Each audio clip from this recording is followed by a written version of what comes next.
Yasoda Nandanam Brajajanaranjana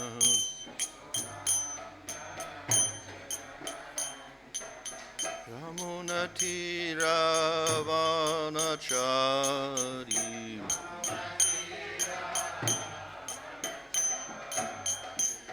Jaya Radha Madhava Kunja Bihari Jaya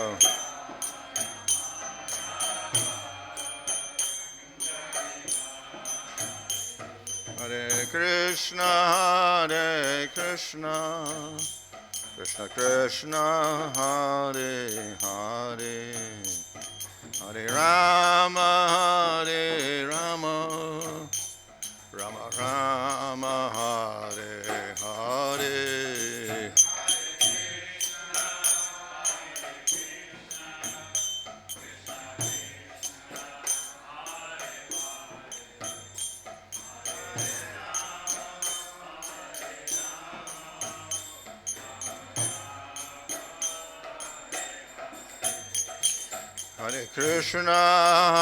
Hare Krishna Krishna Krishna Hare Hare Hare Rama Hare Rama Rama Rama Hare Hare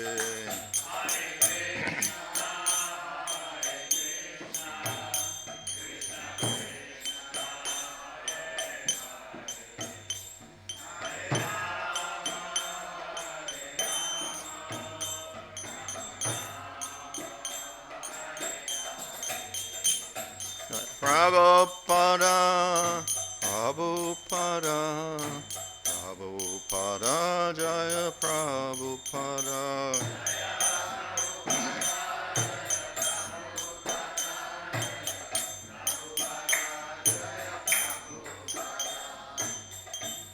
Jaya Vishvabha Bharavahang Sava Rajikacharya Asasasi Sibad AC Bhaktivadana Samsar Prabhupada Ki Jai Go Premanandi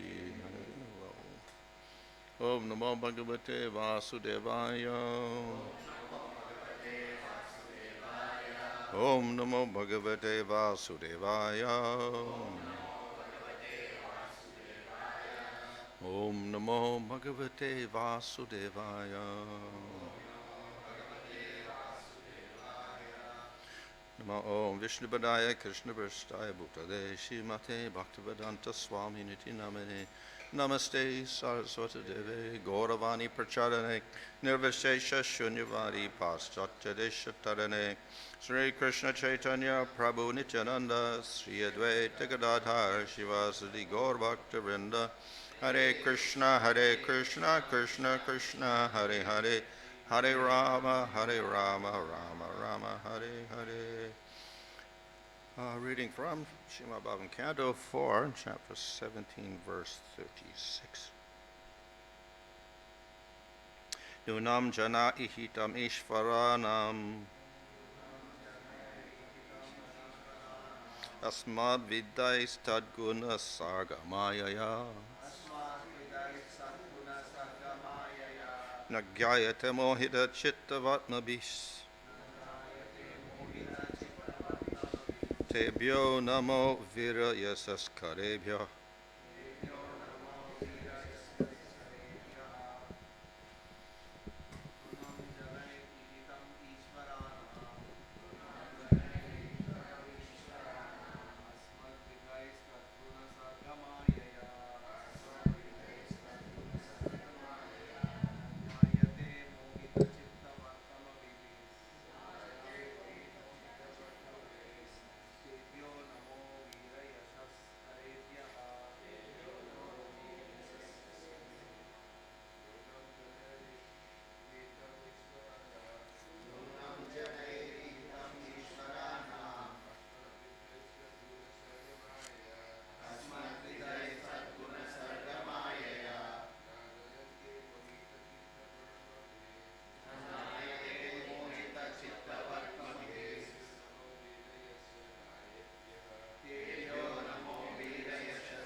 Vaishnavis.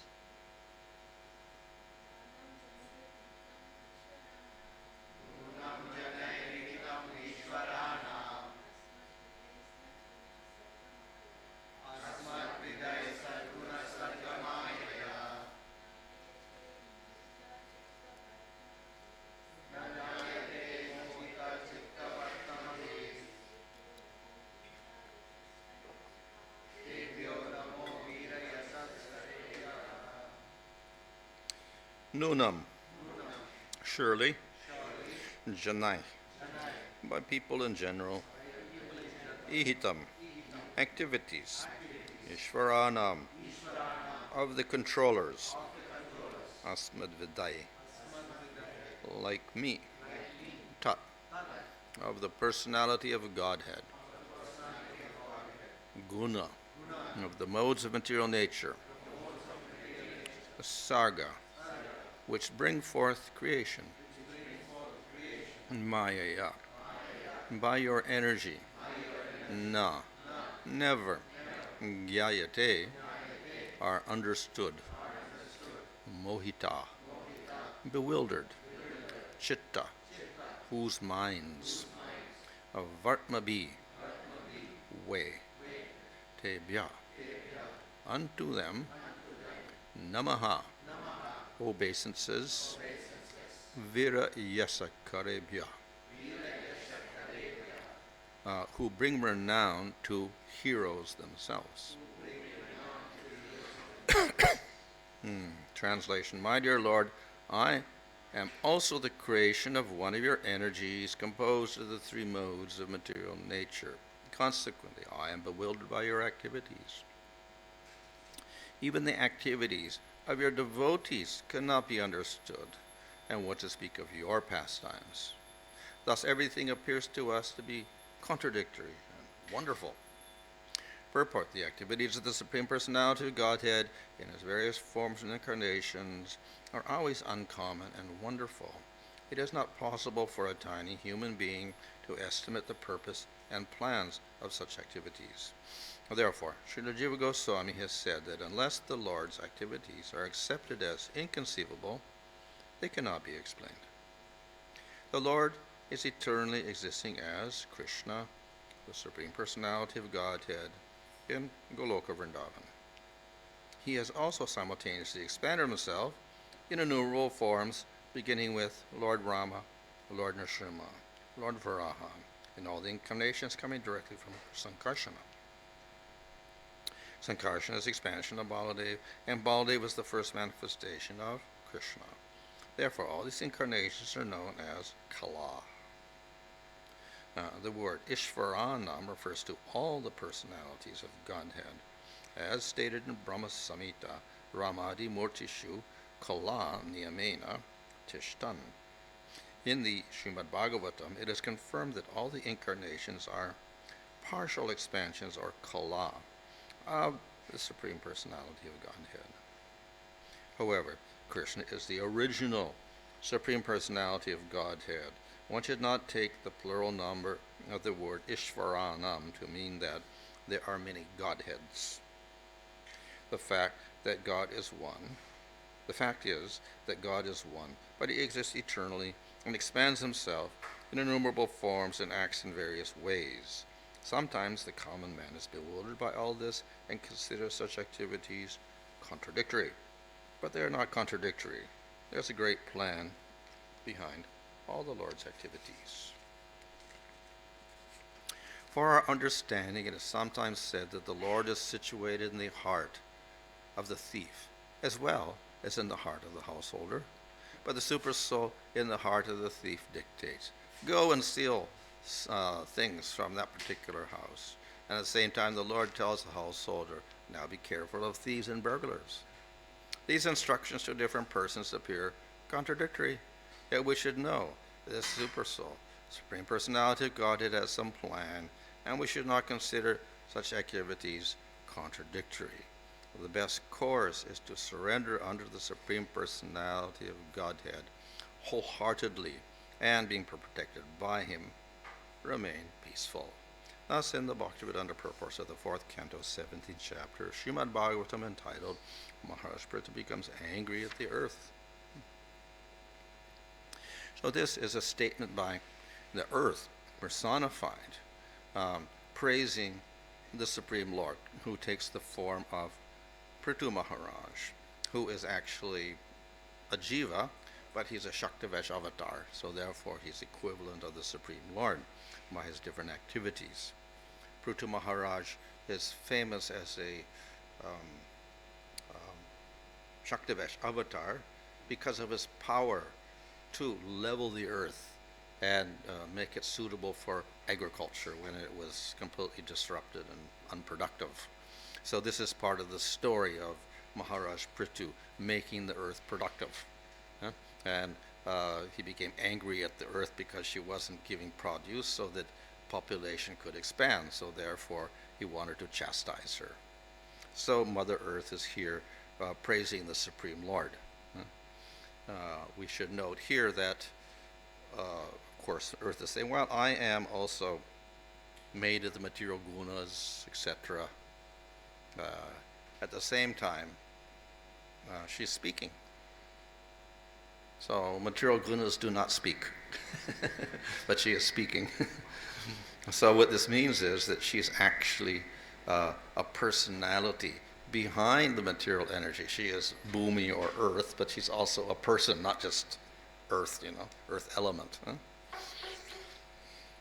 We have a clear distinction in our philosophy, and that is that matter, or the Bahiranga Shakti of the Lord, is unconscious, is dead, has no life, and it's made out of earth, water, fire, air, ether, senses, etc., sense objects, all of this, Prakriti, Pradhan, etc., Mahatattva, has no consciousness of its own,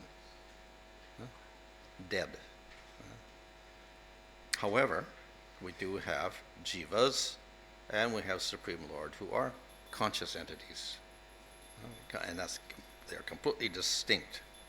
And that is why we discuss about the different Shaktis. We have the Lord who is conscious, we have his internal energy, we have his Tatastha Shakti, the Jivas, who are conscious, and then we have Bahiranga Shakti, which is unconscious.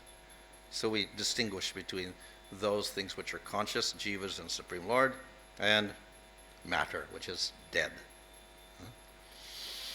So, therefore, of course, Prabhupada always attacks this idea of materialists who say that consciousness arises from matter, which is a product of evolution or what. We combine amino acids together and eventually we get living beings who are conscious. So in other words, consciousness is simply a byproduct of matter. That's material science conclusion. But according to our philosophy, no, matter is separate, and no matter how it combines together, actually, it can't even combine together unless it gets the impetus of the Lord's consciousness in the form of his glance over Prakriti. So matter is dependent, and in the material world, what we call life is caused by the jivas, who are also conscious particles. Not that they're created at any time. They enter into bodies and they create consciousness. So, very distinct from modern science at the moment. So, in spite of that, we find here that we have Earth speaking. So, there are personalities in control of Earth and material elements, etc. So they are not material. Also, they can be jivas, expansions from the Lord Shakti. They are conscious entities. So the earth is one of these Shaktis who's got a personality, can speak, etc. And she's in control of the earth. So therefore she is offering her prayers here to the Supreme Lord. In the purport, Srila Prabhupada discusses about the Supreme Lord and how it is very difficult for the jivas to understand him. And this is stated exactly by Earth herself, who is a great Shakti, and actually Satyabhama, who's one of the queens, has an expansion called Bhumi. So she's actually a consort of the Lord also. We see that the Varaha avatar, what is his activity? He lifts up the earth out of the Garbhodak ocean, and is often depicted as Lakshmi sitting on his tusk. So the expansion of Lakshmi is the Bhu. And of course, in the spiritual world, we also have Lakshmi and Bhu, They're in the spiritual world, consorts of the Supreme Lord. So, therefore, she's also Shakti of the Supreme Lord, a very special entity. But even she is saying, the Lord is very, very difficult to understand. We don't understand his activities. She's particularly saying this because Bhanu Maharaj is getting angry at the earth. And she's actually the consort of the Supreme Lord also. So why is he getting so angry? Why is he doing all this activity? So this is the very nature of a Supreme Lord. Now we can say, well, if no one can understand the Supreme Lord, what's the use of worshiping him? So though the Lord is inconceivable and difficult to understand, he can be realized and understood and perceived by a certain method. So it's not that he's completely undetectable, unperceivable. Of course, there are others not following Bhagavatam or Vedic literature, even some who follow Vedic literature, say the Lord cannot be perceived because he hasn't got any form. So the impersonalists will say this. Mayavadis will say you cannot see the Lord because he hasn't got any form. And of course, other religions will also say God has no form. Because form is limiting, form is material, so God has no form. So in one sense, you can never see God if he has no form. That's methods which are spiritual, but even these methods do not reveal the form of God. So we have karma yoga. That makes no attempt to show you God. Only in a secondary way. It shows you the enjoyment of Svargaloka, which is an offshoot of Sattva Guna of the Lord. That's all it shows you. If you do jnana or yoga, you can get liberation from the material world, understand that you are Atma, understand Brahman, or realize Brahman, but still you don't see the form of the Lord. So, only by the process of bhakti can you perceive the form of the Lord. So this is quite rare, and therefore it says nobody can understand the Lord, no one can see the Lord. So that's most people cannot see the Lord. But if you're a devotee of the Lord, you can see the Lord. But devotees are rare, so therefore a little bit difficult.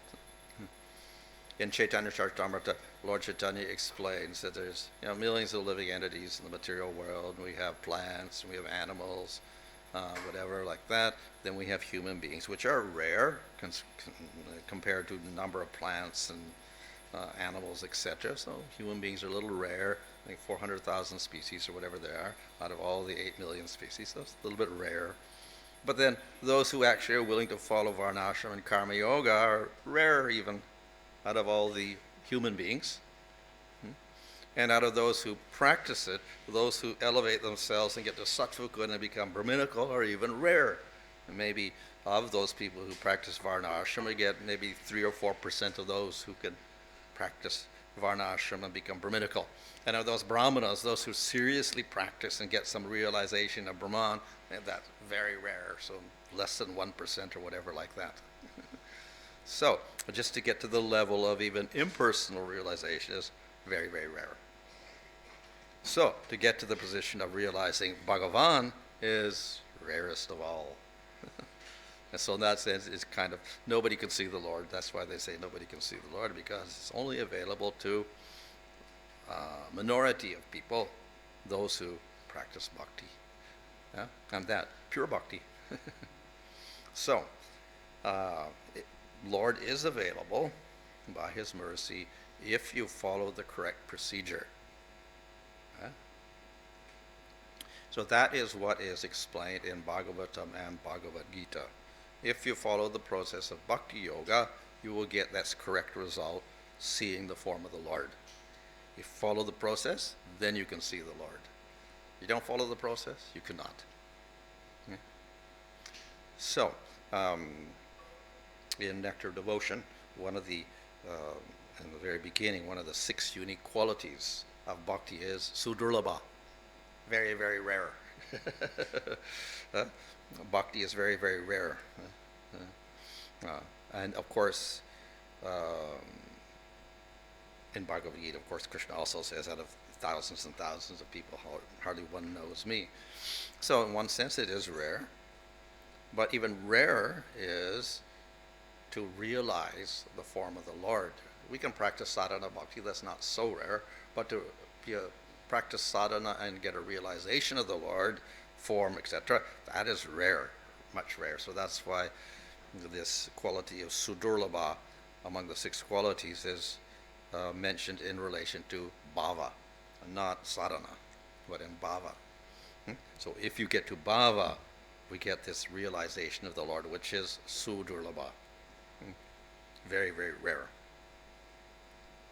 However, our acharyas say that what this means is it's very rare if you do not follow the process of pure bhakti. Then it is rare. So it is impossible for practitioners of karma yoga, jnana yoga, or astanga yoga to see the form of the Lord. Impossible. That's not sudurlabha, it's impossible. It's not even rare, it's impossible actually. Sudurlabha. Not possible at all. Of course, in Brahma Samhita it says that the yogi, what can he see of the Lord? One ray from the light, from the toenail of the Lord. That's so much you can see. This is the toenail light. So you never get to see the form of the Lord at all. And that's after striving for thousands of years of meditation, etc. So the only process by which you can actually see the full form of the Lord, of the Lord's feet, etc., is process of bhakti. Then you can actually see the Lord. So it is rare, but it is also possible. And though it is called rare, bhakti also is propagated by the scriptures and propagated by the great devotees. So, and of course, bhakti is such that it is not restricted to certain types of human beings. It's open to all human beings, process of bhakti. Right? Varnashram, dharma, karma yoga, dharma is not open to everybody. So we have mlechas and people like that. They're not part of that system. They're outside. They're not qualified. So everything has restriction on it. So karma yoga has its restriction. Jnana yoga and astanga yoga are even more restricted because you have to be in the varnashram system, but you have to be in sattva gun. You have to be a brahmana. Then you can practice jnana or astanga yoga. So that's very restricted.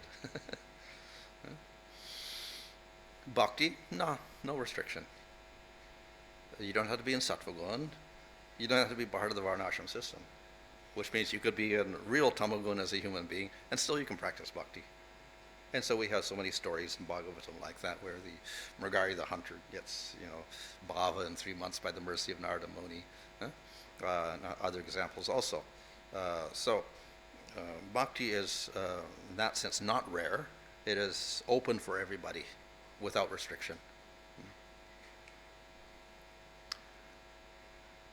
Of course, there is a qualification for bhakti, and that is, it's not varna, it's not guna, etc. It is shraddha, or faith. So that's maybe the crux. Why? So it's open for everybody. Why doesn't everybody take to bhakti? Because they don't have faith. But it's not restricted in the sense of gunas or varnas or ashramas or anything, but faith. So if you have faith and you're a mlecha, fine, you can practice bhakti. Or if you're a brahmana and you have faith, you practice bhakti. So it's open for everyone. But the question will arise, well then how do you get the faith? Is it just appears out of nowhere? Haphazardly? Then we would accuse the Lord of just being whimsical. Some people get the faith and the qualification, some people don't. Well, it's whimsical. There must be some reasoning behind it. So the answer is yes. Faith is produced by mercy of devotees. If devotees are merciful to a person in this life or previous lifetimes and they don't even know about it, they can develop shraddha or faith. Then they become qualified. So, what is the mercy of devotees? Uh, well, a devotee is merciful. Is he whimsical? Just somehow he gives him some. So he's not really prejudiced in the sense that I'm not going to give mercy to this person. I'll give to this person. Devotees are very generous, so they like to give everywhere. So, but still, it is up to the devotee. He may decide to go to Sydney. He may decide to go to Melbourne, whatever. So, in some sense, there's a little restriction because of his own decision. So it's ultimately up to the devotee where he wants to give his mercy, in a sense. He would like to give everywhere, but he is also limited in this material world. So it is always up to the devotee to give out mercy. What is the mercy of the devotee? What's he giving out? So he's giving out the process of bhakti. He's giving the teachings of bhakti. He's giving the method by which he performs bhakti, like chanting the holy name. But what is, if he can give that out if he is qualified as a devotee? If he's a materialist, it has no effect. Like the Bhagavatam coming from the mouth of materialists is like poison. So you have a materialist trying to give out bhakti, it doesn't work at all. So ultimately, that devotee is a person who does have devotion, and then he can give it out. And where did he get that from? Of course, he got it from another devotee. So it's mercy given by mercy given by mercy. But ultimately, what is the connection with that mercy of the devotee? Ultimately, it's coming from the Supreme Lord. So bhakti is coming from the Supreme Lord. So it's explained that actually bhakti is a Shakti of the Lord, like we have internal Shakti of the Lord, the Antaranga Shakti, Sarup Shakti of the Lord, Chit Shakti of the Lord. This is internal energy. So one portion of that is bhakti. That is the Chit Shakti of the Lord, very intimately related with the Lord. So it's that Shakti which the jiva has, and he becomes a devotee, and then he gives out that energy to others. So in one sense, the Lord is being merciful by assigning devotees to give out his mercy. And then they, with their own free will, they give out in certain places. So that is how faith is created. And it does not depend upon varnas, ashramas, gunas, etc. Free. So the devotees gives out in this way. So in that sense, it is not so rare. It is simply up to the devotees and how much they want to be active and distribute the mercy of the Lord. And then faith is there. Once they get faith, then you can practice. So it is rare only in the sense that it depends on mercy of devotees. If the devotees' mercy is rare, of course, then it becomes very rare. But if we have lots of devotees doing it, very good. So Chaitanya Mahaprabhu is special because he is considered to be most merciful. Krishna is very merciful. That's why he's Bhagavan, Swayam Bhagavan, because he shows all the qualities of the Lord fully. It's explained here in the purport that all the other forms are kala, portions of the qualities of the Lord manifest in these forms. They're all Bhagavan. It's one entity, not many gods. One God is there. He takes different forms. In those different forms, he'll display different amounts of qualities. So these are called kala. Krishna manifests all the qualities in full, including mercy. So that's why he's called Swayam Bhagavan, and he's called the original form for that reason. So Krishna is very, very merciful, but then Lord Chaitanya is more merciful. So inconceivable in one sense.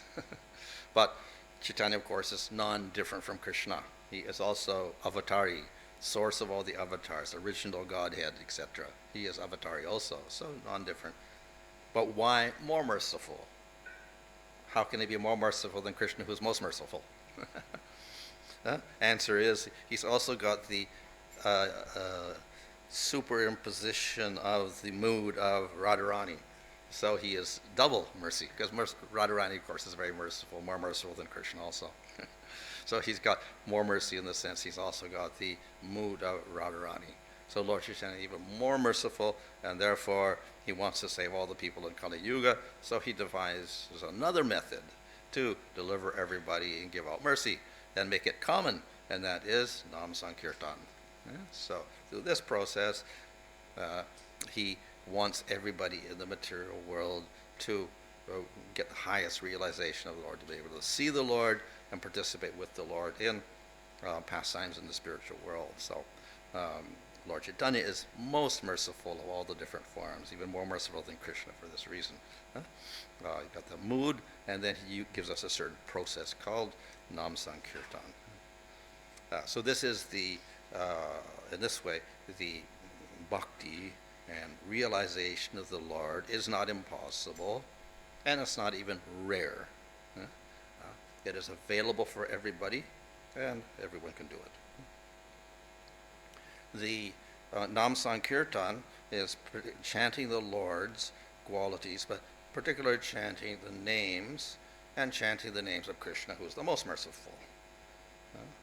So this process of chanting the names is also the most merciful of all the different types of bhakti that we have. In nectar devotion, we have 64 types of bhakti you can do, including deity worship, bowing down, offering prayers, etc. But the chanting of the name of the Lord is considered to be the most powerful to take the most unqualified people and bring them up to the highest level of prema. So in that sense, the Nam Sankirtan is the most merciful of all the devotional processes. And this is what Lord Chaitanya is giving out. And he's also the most merciful form of the Lord. So we have a very special combination.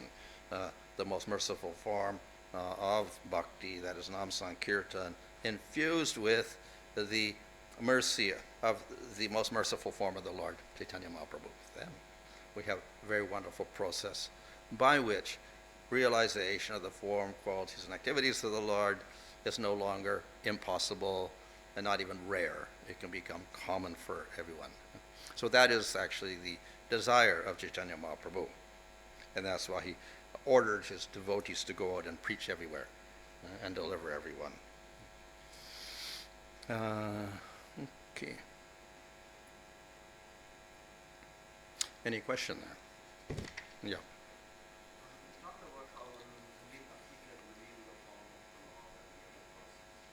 Does that mean that in Satya and Treta Yuga where they do meditation? There's also bhakti. It's all bhakti. Oh. Yeah. So yeah, the Yuga Dharmas for the other ages are also forms of bhakti. So when we talk about meditation, it doesn't mean impersonal meditation. It means meditation on the form of Vishnu. And when we do homa, it is not karmakanda homa, it is homa into this fire who represents Vishnu. So it is another type of worship, but it's not deity worship, which is the next stage. It is worship of the Lord through fire.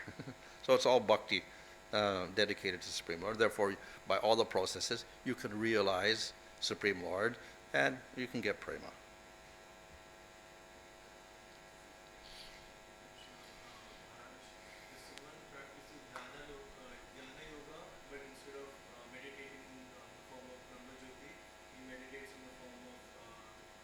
That's bhakti. Yeah, yeah. So among the 64 angas of bhakti, we have two which involve mind. One is smaranam, and example is pralad. And then we'll see in nectar devotion, dhyana is mentioned also. So this is not impersonal dhyana, meditation on the form of the Lord. It's also described in the process of bhakti. You can go through different stages, which look like yoga in one sense, and you get to the level of smaranam. You're thinking of the form of the Lord, of the pastimes of the Lord, and then it becomes a little more concentrated, dharana, and it becomes more concentrated. It's called dhyana, where you can absorb your mind in form, qualities, and activities of Krishna. And then you get samadhi. You realize Krishna. So that's the stage of bhava, where you actually realize Krishna. So it's through that process of dhyana, you can come to the bhava stage, but it is bhakti. It's a part of bhakti. It's not part of Ashtanga Yoga then.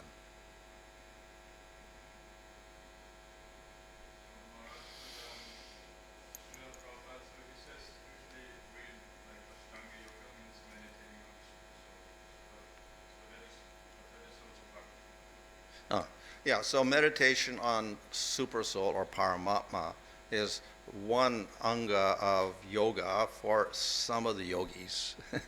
It's described in second canto of Bhagavatam, and therefore it's two things. One is universal form, and one is Paramatma. It describes. So there are two types of yogis. The inferior ones will meditate on Vishwarupa, universal form. Those who are more intelligent and refined will meditate on Paramatma. So in one sense we'll say, well then that's like bhakti because it is form of the Lord. Of course, Vishwarupa is a material form, so it's considered inferior. But if we get to meditation on Paramatma, very good, it's actually a form of the Lord. So it is superior to impersonalists who meditate on Brahman with no form. So it's superior to that because it's got a form. But we still don't call that bhakti. Huh? Now, bhakti is meditation on the form of the Lord who is Bhagavan. Huh? What's the difference? They may look the same. Paramatma is a form of Vishnu. Bhagavan and Vaikuntha is also Vishnu. Same with Shankha, Chakra, all this. It's got its garland and whatever, blue in color, Vishnu form. Looks the same. But we distinguish. One is Paramatma, one is Bhagavan. Why? Paramatma form is a realization of the Lord with limited functions, creating and destroying the material world, pervading everything, witnessing the material world, but not involved in intimate pastimes like stealing butter or lifting Govardhan hill. None of that at all. So none of those pastimes that we see in 10th canto of Bhagavatam are there for Paramatma. So it's a limited realization of the Lord with form. In fact, functions of the Lord there are functions related to the material world. So that's like Mahavishnu manifests all the elements, etc. Or Garbhodakshay Vishnu enters into it. And Kshirodakshay Vishnu permeates all the jivas. So it's all in relation to the material world. These are Paramatma forms. So same form in spiritual world is called Bhagavan. Why? Because we have devotees in the spiritual world serving Vishnu in different ways, interacting with him, developing rasa, manifesting ananda. That does not take place with Paramatma. So the yogis, unfortunately, if they get stuck and are influenced by more the impersonalist aspect, they will use that Paramatma form to either merge into Paramatma or merge into its effulgence. And then it becomes like impersonal Brahman almost. So therefore, this is considered inferior to the process of bhakti, quite different. So the whole process of bhakti, why we do bhakti, is not just we want to realize the form of the Lord and take advantage to merge into him. We don't want to do that. Rather, we want to serve the Lord.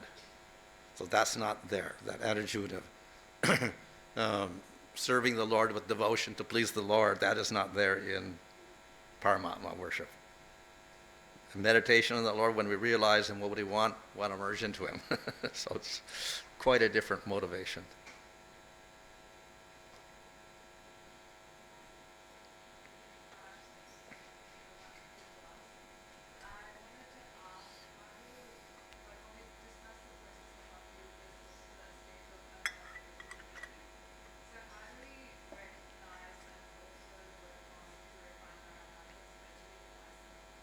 How do we recognize what? To purify? Anarthas. Yeah. Well, the process of anartha-nivritti is automatic. It's a stage of bhakti. We start bhakti and we go through anartha-nivritti. By practicing bhakti, our material attraction decreases, karmas decrease, the vasanas, impressions from material activities decreases. It's a continuous process, and it doesn't stop when we get to nishta.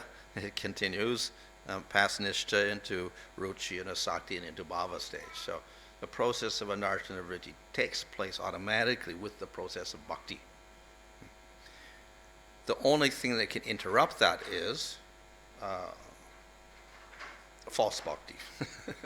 We do bhakti, we're not doing it in the proper way. And then the anarthas will not go away, and they may even increase. Huh? So, in other words, if we commit offense somehow or other, and the aim of our bhakti is not simply to serve Krishna, but to get something for ourselves, etc., then the process of anartha nivritti is much slower, or if we commit aparad, it can even stop. So therefore we have to be careful of aparad and execute bhakti properly. Another problem is that in the execution of bhakti, if we're not careful, then we will mistake material results for our progress in bhakti. So, bhakti is such that if you do bhakti, you get all sorts of nice things, even what we call material things. So, of course, you can get all material benedictions, you can get liberation as well as prema. So, if we're not fixed on prema and unmotivated bhakti for the Lord, we may get attracted to these other things. So, our bhakti becomes mixed. And we may get material things if you become attracted to. That is, we may get followers, we may get power, we may get money, etc. And because we're getting it, we say, I have great bhakti. I'm successful at bhakti. And we get attracted to those things. This becomes an anartha also.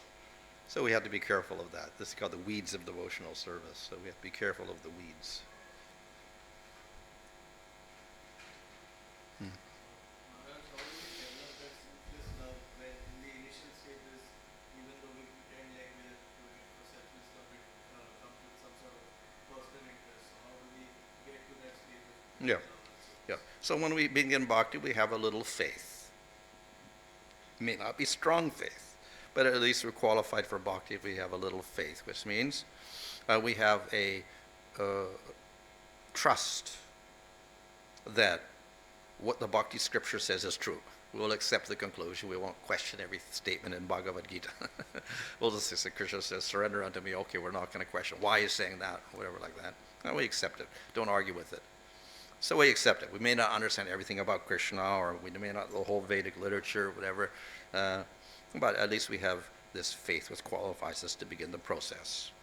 So in the beginning, we have that little faith, but we do have lots of anarthas. We have lots of material desires and attractions, etc. But anartha nivritti will take place by the process of bhakti to clear it. If we follow Uttama Bhakti, as described in Nectar Devotion, that is Anyabhilasha Shunya, at that stage, then the process becomes quicker. We get rid of the anarthas quicker. If we have mixed bhakti, that is jnana karma, and there's a little bit of an obstacle in that, it becomes a little bit slower. Still it happens, but it's slower. So, we call it pure bhakti, even though we do have the anarthas still there, whatever. But when we're performing bhakti, at least, when we're worshiping the deity, or we're chanting the holy name, we're not saying I'm chanting the holy name to get my material desires fulfilled. We may have anarthas, we may have desires, but we're not deliberately, consciously using the process of bhakti. And we understand that that's not right, it's wrong, and we're trying to do pure bhakti. So when we're doing pure bhakti, at least we're trying to execute our devotional service only for the pleasure of Krishna. It's not pure, of course, because we do have the anarthas, but this is our attempt. And we have the understanding that this is our goal. So that's pure bhakti and sadhana. And as we go on, of course, it becomes a little pure, and a little pure, and a little pure. It'll only reach perfection in prema. That's actually pure bhakti. But we call the whole process pure bhakti because you have to start at least with that proper conception. And that should be your goal.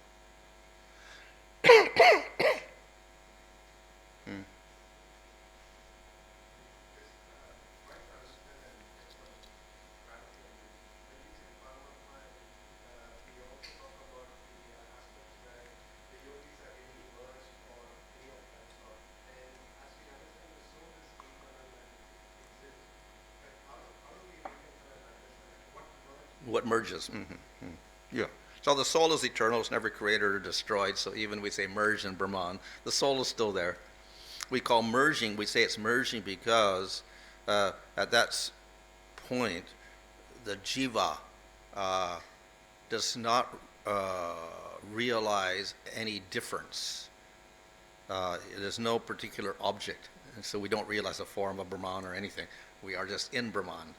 So we're in the state of consciousness without an object of consciousness. We're just conscious, that's all. So we don't have any conscious objects. So that's what we call merging, a sense of oneness. I am beyond the material world, finished. So we could say it's a diffused type of realization of the self. Because we're not realizing I am here and there's something else at all. So I exist and I'm free from everything in the material world. Maharaj, you see, Sri Chaitanya Mahaprabhu quotes several times a verse from It says that when a person is eligible for liberation, then he gets to meet a devotee whose mercy engages in bhakti and meditation.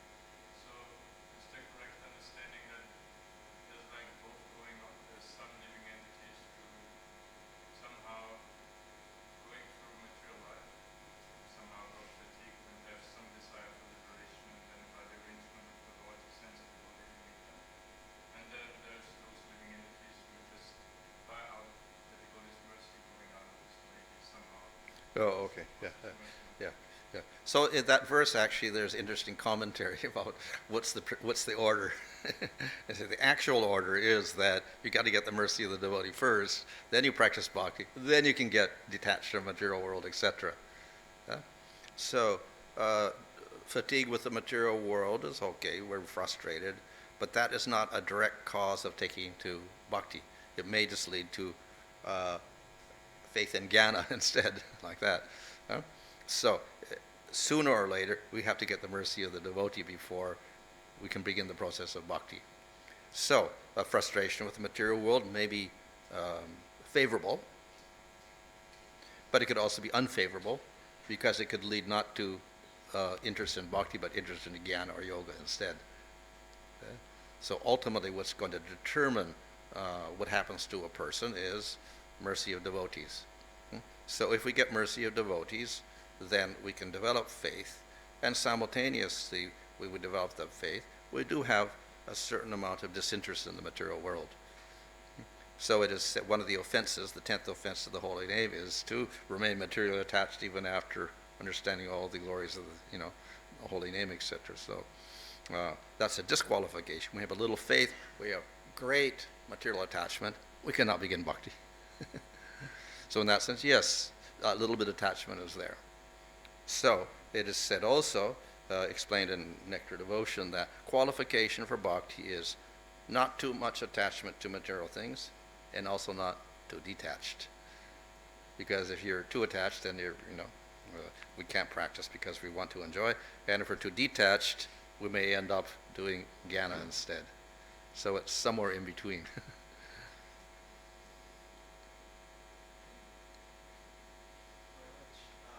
Just trying to understand in terms of regarding the merging. So the jnanis, they want to merge into the person of Brahman.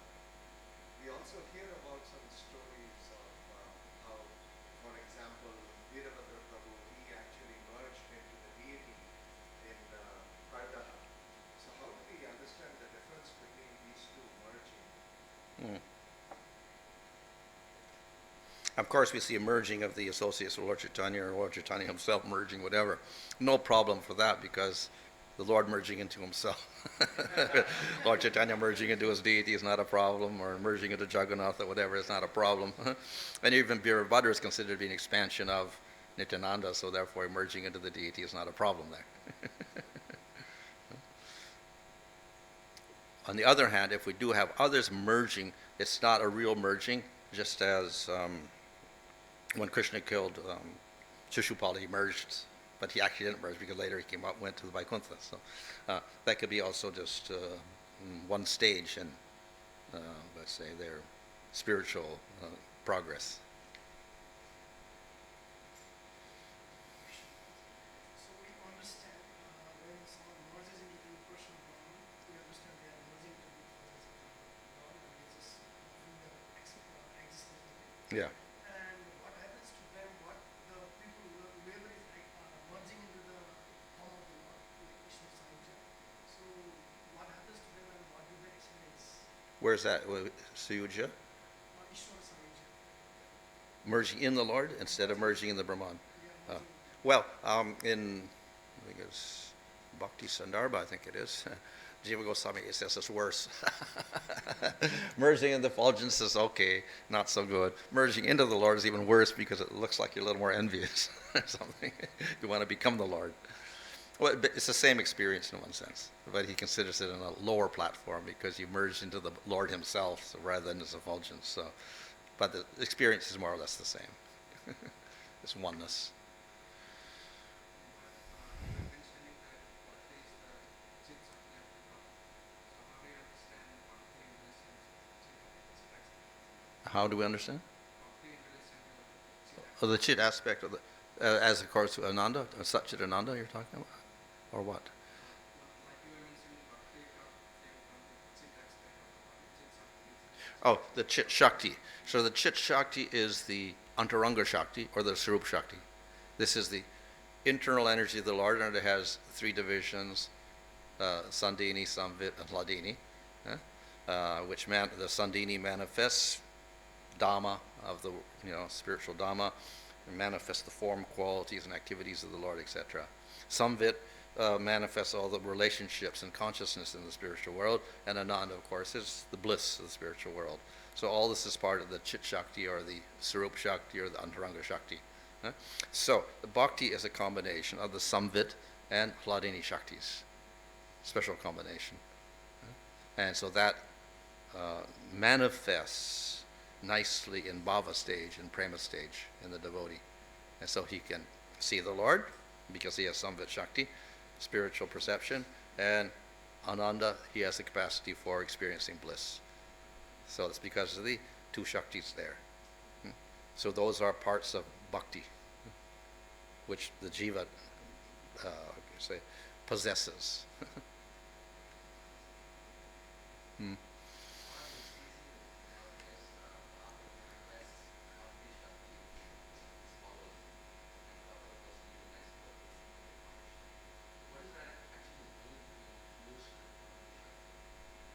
Yeah. Well, of course, anybody who gets the mercy of a devotee, he gets, and of course, in Chaitanya Charitamrita it says, Guru and Krishna plant the seed of bhakti in the heart. So in that sense, there's an infusion there.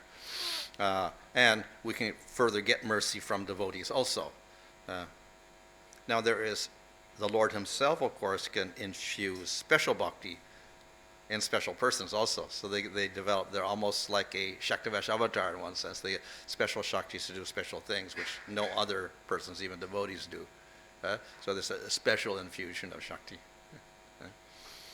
In a general sense, of course, we have what we call Shaktivesh avatars. They got an infusion of Shakti permanently, like Narada Muni and others, Bhanu Maharaj. Then we get others who have a temporary infusion of Shakti, the Devatas and the Sages, etc. So they get a little bit, they still have material bodies, etc. And they get a little infusion of the Lord Shakti to do certain things like manage the universe or spread wisdom by being sages. Or even the Manus, they also have infusion of Shakti. So that's why they're very special.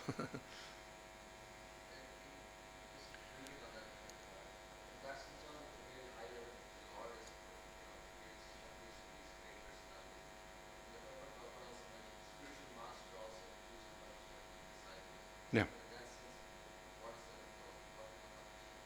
Well, you say bhakti in any form is a Shakti, actually. We may think of it as, okay, hearing, chanting, it's just things we do, but actually it's the Shakti of the Lord.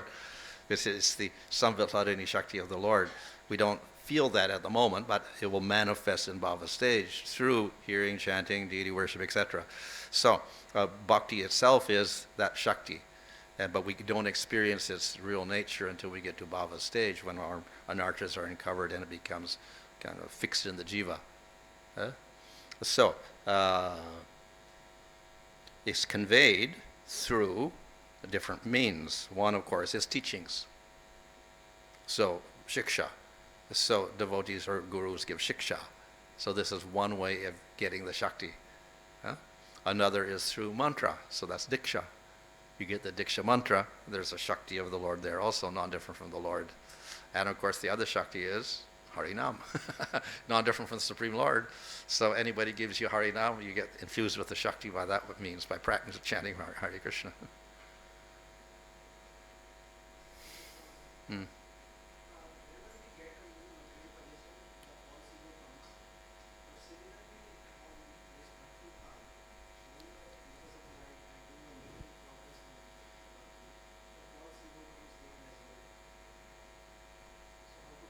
How to get rid of that? Oh, okay.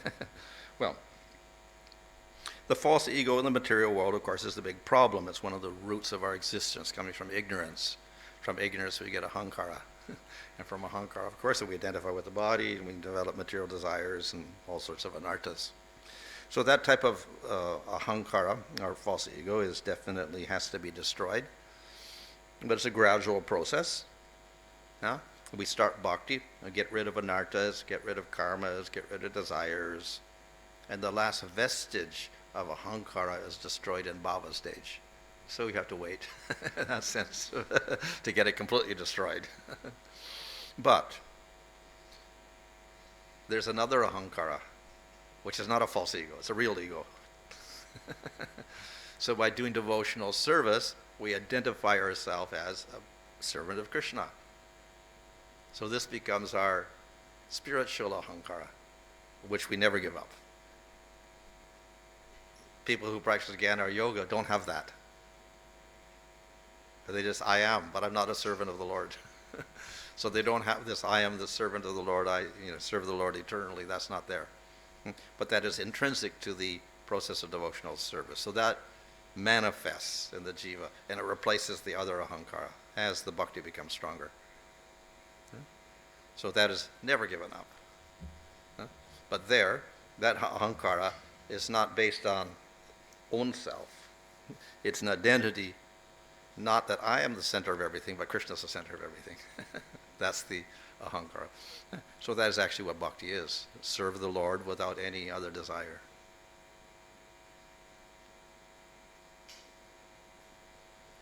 Okay, fine. Hare Krishna. Shrimad Bhagavatam की श्री वेंकटेश ऐसी भक्तिवेदांत स्वामी प्रभुपाद की, His Holiness Bhanu Swami Maharaj की